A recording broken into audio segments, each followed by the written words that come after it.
I want to start by praying. Abba, I just so humbled to come before your people. The message that you have shown to me. Father, I ask that you anoint this, that you use my mouth, Father, that you use these notes to speak to your people. Father, I ask that you guard the seed of your word as it goes into our hearts. Don't let the enemy come and snatch it away. Yeshua HaMashiach. Amen. I want to start by telling you how the Father gave this message to me. On the first day of Aviv this year, he sent a brother from Kenya with a question. And the question was this. He said, John, could you please explain to me, could you help me understand why I need to keep Shabbat? Help me understand why I need to keep Shabbat before Yeshua returns. And so I said, okay. And the Father began to just pour this message through me. And how many people here I know I personally, I've learned a lot about Torah. I've learned a lot about all these different pieces of the puzzle. Okay, and it's like all these different pieces of this puzzle, I understood each piece, but I didn't understand exactly how all the pieces fit together into the picture of salvation until this moment. If you could turn with me to start off to Matthew 14, and Matthew 14, 22 through 33. I want everyone to keep this in mind as we continue through.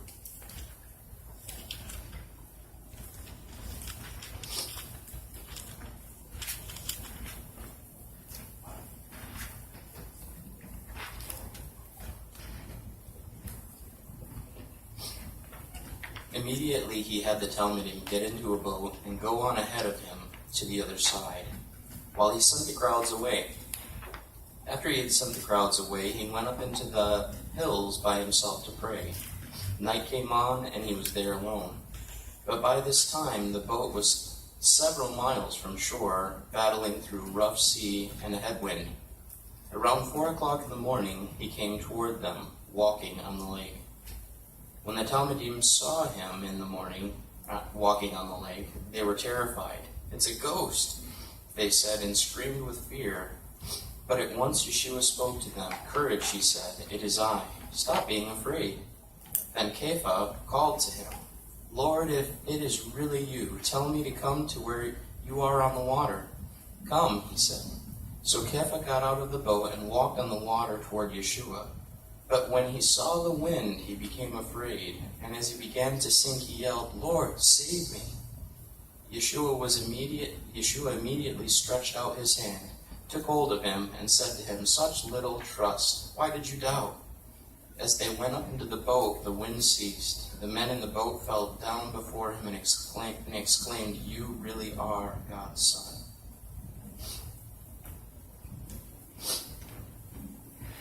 The first section is the whole world is doomed because of violating the Torah. The righteous justice of Yahweh requires death for everyone. You, me, everyone that has ever lived. Because all have sinned and come short of earning God's praise, Romans 3:23. For what one earns from sin is death, Romans 6:23. For a person who keeps the Torah, yet stumbles at one point, has become guilty of breaking all of them, James 2:10. The death sentence is to be carried out only if there was testimony from 2 or 3 witnesses. He may not be sentenced to death on the testimony of only one witness. The witnesses are to be first to stone him to death. Afterwards, all the people are to stone him. Thus you will put an end to this wickedness among you. Someone who disagrees, that's Deuteronomy 17:6 and 7. Someone who disregards the Torah of Moshe is put to death without mercy on the word of 2 or 3 witnesses. Hebrews 10:28. Everyone who keeps sinning is violating Torah, for indeed sin is the violation of Torah. 1 John 3:4. Here is how it works. It was through one individual that sin entered the world, and through sin, death. And in this way, death passed through the whole human race, inasmuch as everyone sinned. Michael read a verse. He shared a verse with us. I'm not sure if it was last Shabbat or the previous one, but I really like this verse too. It says that all the Jewish people and all the Gentiles, the whole world, was shut up together in condemnation, so that the Father may also show his grace to all. So we see that everybody, the whole world is doomed, but according to the righteous requirements of the Father, everyone is deserving of death. So how do we escape?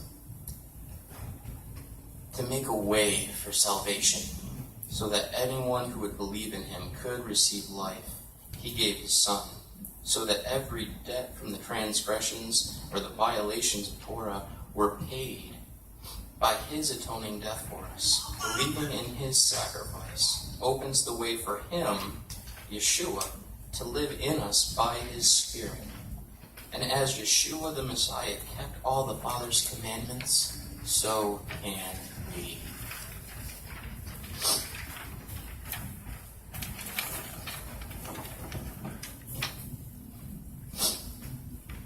For if because of the offense of one man, death ruled through that one man, how much more will those receiving the overflowing grace, that is the gift of being considered righteous, rule in life through the one man, Yeshua the Messiah?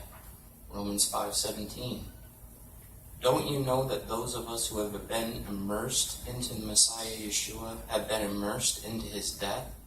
Through immersion into his death we are buried with him, so that just as through the glory of the Father, the Messiah was raised from the dead, likewise we too might live a new life. For if we have been united with him in a death like his, we will also be united with him in a resurrection like his. We know that our old self was put to death on the execution stake with him, so that the entire body of our sinful propensities might be destroyed, and we might no longer be enslaved to sin. For someone who has died has been cleared from sin. Romans 6:3-7.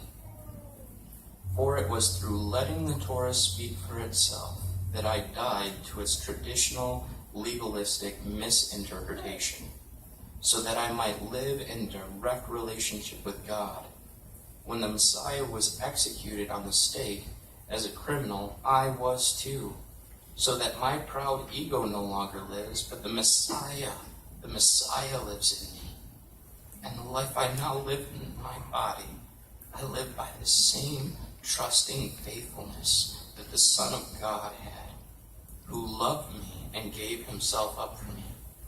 So in these two verses, we see a picture of dying along with him and of being given new life. The same Spirit that raised Messiah from the dead enters into us and gives us his Spirit. My children, I am writing these things so that you won't sin. But if anyone does sin, we have Yeshua the Messiah, the Tzaddik, who pleads our cause with the Father. Also, he is the Karabah, the covering, the atonement, the propitiation for our sins. And not for ours only, but also for the whole world. The way that we can be sure we know him is if we are obeying his commandments. Anyone who says, I know him, but isn't obeying his commands is a liar. The truth is not in him.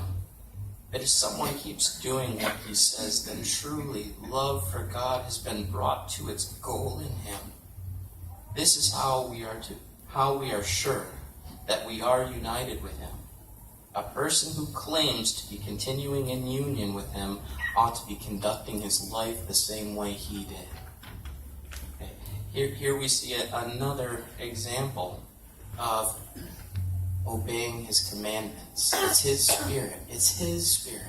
Yeshua kept all of the commandments. And when we die with him and his Spirit enters into us, his Spirit causes us to keep the commandments. It causes us, it totally changes our heart. It totally changes us. It makes us, we're now being motivated by his Spirit. And he kept all of the commandments perfectly. Therefore, there is no longer any condemnation awaiting those who are in union with Messiah Yeshua.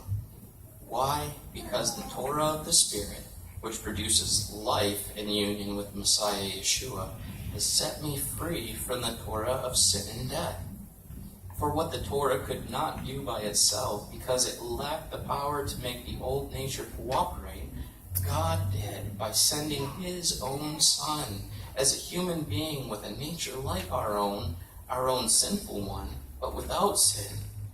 God did this in order to deal with sin, and in so doing he executed the punishment against sin in human nature, so that the just requirement of the Torah might be fulfilled in us, who do not run our lives according to what our old nature wants, but according to what the Spirit wants. For those who identify with their old nature set their minds on the things of the old nature, but those who identify with the Spirit set their minds on the things of the Spirit. Having one's mind controlled by the old nature is death, but having one's mind controlled by the Spirit is life and shalom. For the mind controlled by the old nature is hostile to God because it does not submit itself to God's Torah, and indeed it cannot. Thus, those who identify with their old nature cannot please God. But you do not identify with your old nature, but with the Spirit, provided that the Spirit of God is living inside of you. For anyone who doesn't have the Spirit of the Messiah doesn't belong to him. However, if the Spirit is giving life, because God considers you righteous, and if the Spirit of the one who raised Yeshua from the dead is living in you, then the one who raised the Messiah Yeshua from the dead will also give life to your mortal bodies through his Spirit living in you. So then, brothers, we don't owe a thing to our old nature, to that old nature that would require us to live according to our old nature. For if you live according to your old nature, you will certainly die. But if you live by the Spirit, you keep putting to death the practices of the body. Yep. For if you live according to your old nature, you will certainly die. But if by the Spirit you keep putting to death the practices of the body, you will live. All who are led by God's Spirit are God's sons. For you did not receive the spirit of slavery to bring you back again into fear. On the contrary, you received the Spirit who makes us sons, and by whose power we cry out, Abba, dear Father. The Spirit himself bears witness with our own spirits that we are children of God. And if we are children, then we are also heirs, heirs of God and joint heirs with the Messiah, provided we are suffering with him in order also to be glorified with him. Okay, so we see now that God made a way. He made a way for us to receive of his Spirit that causes us to keep his commandments. We could not keep his commandments without his Spirit. His Spirit causes us to do it. Okay, so what is our new covenant identity? When we trust in the truth that Yahweh came in the flesh, died and rose again, then Yahweh fills us with his Ruach HaKodesh, and we are saved. We are born again, and he gives us a new heart that only desires to please Yahweh. When we nurture that desire by studying his word and pray, trusting that he will lead us, his Ruach then teaches us how to be obedient to his Torah. Obedience to his commandments is what separates us from the disobedient. Being set apart is what distinguishes. It's what makes us set apart. Being obedient sets us apart from them. Obedience to his commandments is what separates. And holiness means set apart. Without being set apart, no one will see God. Here the days are coming, says Yahweh, when I will make a new covenant with the house of Israel and with the house of Yehudah. It will not be like the covenant I made with their fathers on the day that I took them by their hand and brought them out of the land of Egypt, because they, for their part, violated my covenant. Even though I, for my part, was a husband to them, says Yahweh. For this is the covenant I will make with the house of Israel after those days, says Yahweh. I will put my Torah within them, and I will write it on their hearts. I will be their God, and they will be my people. No longer will any of them teach his fellow community member or his brother, know Yahweh, for all will know me, from the least of them to the greatest, because I will forgive their wickedness and remember their sins no more. It's Jeremiah 31 through 34. For God does find fault with people when he says, see, the days are coming, says Yahweh, when I will establish over the house of Israel and over the house of Yehudah a new covenant. It will not be like the covenant which I made with their fathers on the day I took them by their hand and led them forth from the land of Egypt, because they for their part did not remain faithful to my covenant. So I, for my part, stopped concerning myself with them, says Yahweh. For this is the covenant which I will make with the house of Israel after those days, says Yahweh. I will put my Torah in their minds and write it on their hearts. I will be their God, and they will be my people. None of them will teach his fellow citizen or his brother, saying, know Yahweh, for all will know me, from the least of them to the greatest, because I will be merciful toward their wickedness and remember their sins no more. Hebrews 8 through 12. Now if the challah offered as firstfruits is holy, so is the whole loaf. And if the root is holy, so are the branches. But if some branches were broken off, and you, a wild olive, were grafted among them, and have become equal sharers in the rich root of the olive tree, then don't boast as if you were better than the branches. However, if you do boast, remember that you are not supporting the root is supporting you. So you will say, branches were broken off that I might be grafted in. True, but so what? They were broken off because of their lack of trust. However, you keep your place only because of your trust. So don't be arrogant. On the contrary, be terrified. For if God did not spare the natural branches, he certainly won't spare you. So take a good look at God's kindness and his severity. On the one hand, severity towards those who fell off, but on the other hand, God's kindness towards you, provided you maintain yourself in that kindness. Otherwise, you too will be cut off. Moreover, the others, if they don't persist in their lack of trust, will be grafted in, because God is able to graft them back in. For if you were cut out of what is by nature a wild olive tree, and grafted contrary to nature into a cultivated olive tree, how much more will these natural branches be grafted back into their own olive tree? For brothers, I want you to understand this truth, which God formerly concealed, but has now revealed, so that you won't imagine you know more than you actually do. It is that stoniness, to a degree, has come upon Israel until the Gentile world enters its fullness, and that it is in this way that all Israel will be saved. As the Tanakh says, out of Zion will come the Redeemer. He will turn away ungodliness from Yaakov, and this will be my covenant with them when I take away their sins. Romans 11:16-27. So John, for the past several weeks, we've been talking about Ephrayim Yes. coming home. And I noticed in the last passage that you read about the cultivated olive tree and the wild olive tree. In the first week we talked about Ephrayim and his identity, that he's a bit of a wild man.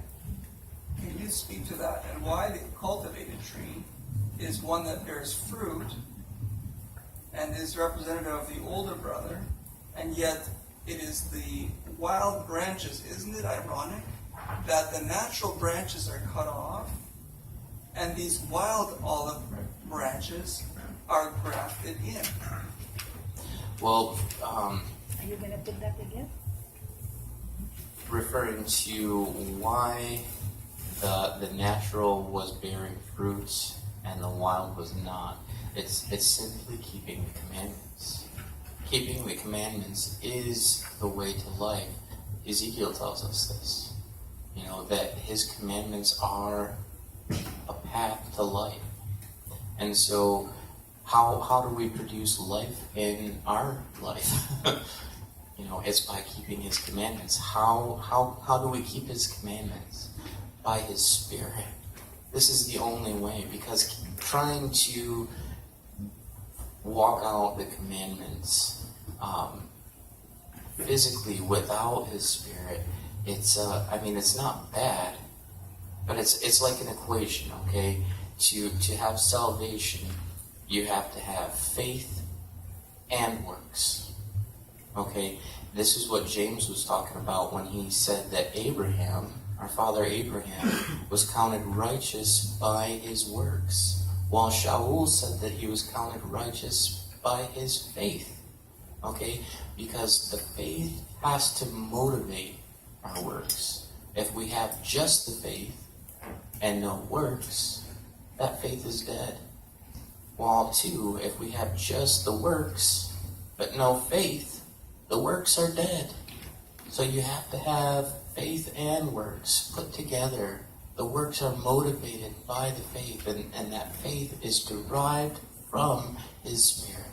So I am saved and I am born again, therefore I obey. Correct. I don't obey to be saved or to earn salvation. I obey because I already am saved and I have the Spirit of God living in me. Right.